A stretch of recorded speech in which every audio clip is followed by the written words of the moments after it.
These natural-born mountaineers make it look like a walk in the park, but imagine what it's like for a kid going up there for the very first time. He has no choice but to follow his mother. A fall would mean certain death.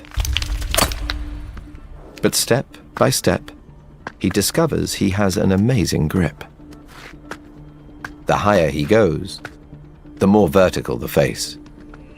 Now his survival depends on his innate superpower.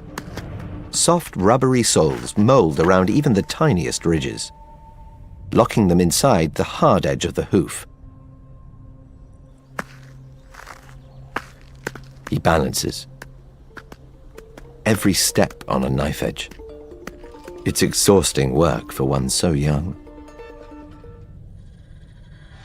Just in time, his mother notices.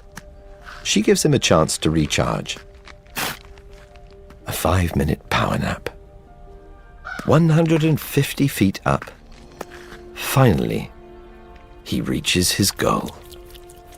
20% of concrete contains salt, and water seeping through the dam brings it to the surface.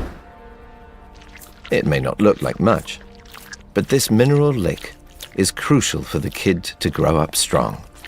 Muscles and nerves replenished, his epic ascent is complete.